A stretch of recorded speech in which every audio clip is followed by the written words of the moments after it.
David B. Des Roches with the National Defense University. All right, David, how much of a game changer could the Patriot system be? Well, it will be a game changer in protecting key critical aspects against ballistic missiles, and it will be a game changer against high performance cruise missiles. But it will not be a game changer against drones. It's not really an appropriate weapon for that. So what it will do is allow Ukraine, as they run out of Soviet era surface-to-air missiles, to replace those with a much better, much more effective surface-to-air missile. So, to what extent is Russia using actual missiles versus drones? Have they become increasingly dependent on drones, which the West has accused them of getting from Iran? Yeah, well, I think it's not just the West. It's pretty universal and it's known. Iranian leaders have highlighted that it's been done there. We know that there are True. Iranians in Crimea training them on it. So the drones are primarily used strategically against civilian infrastructure, which Patriot probably will not be protecting. Air defense is a point defense, so it'll probably be used against key military and command and control installations. But the Russians have been using ballistic missiles primarily to bait Ukrainian air defense systems. Got it. So there have been reports that they're using nuclear missiles, replacing the warheads with inert warheads, flying it over to force the Ukrainians to expend their rounds. And Hmm. these are the Russian missiles were produced in the 80s. They can't get new ones, so Ukrainians will backfill that, and they will basically take the higher end of Russian missiles out of the combat equation.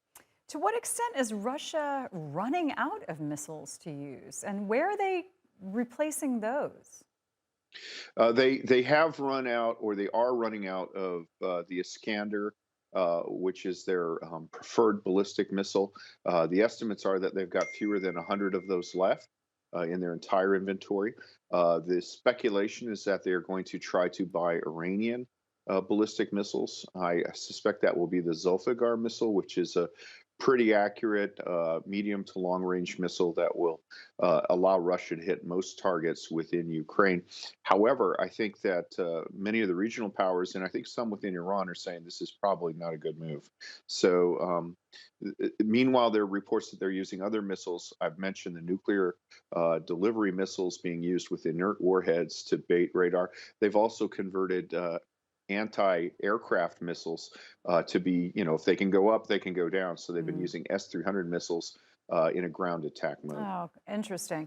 Also, it's clear the fact that the US has finally decided to send the Patriot system, that it has made the calculation that this is not going to be an escalation and that Putin is not going to have some kind of retaliatory action against using this, right?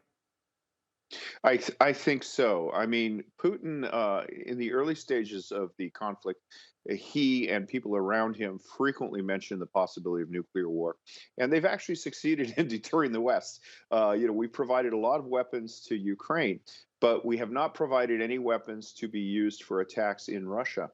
So Russia has relative impunity from Western weapons. There have been attacks for Ukrainian weapons inside Russia last week against the Russian strategic bomber bases. But there have not been the transfer of American weapons, such as long range missiles that will allow the Yeah. Ukrainians to strike within Russia. And what about training on this Patriot system? It's been said that it takes a long time to learn how to use it. It could take 90 so people to get it operational each place it's deployed. You don't think there's any chance that the US is going to send personnel to Ukraine to be using this, right? No, no, not at all.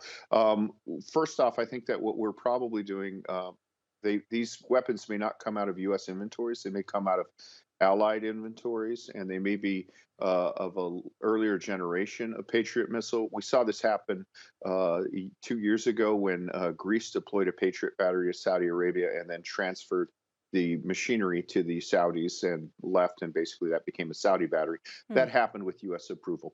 So some other country that deploys Patriot, probably earlier generation, they and Americans will probably train Ukrainians in a country outside of Ukraine. The real issue is not so much operation as it is maintenance. And Right. I imagine that if there's a serious maintenance issue, the missiles will probably be removed from Ukraine and worked on in a nearby NATO country. Excellent information. David, it's so good to talk to you, as always.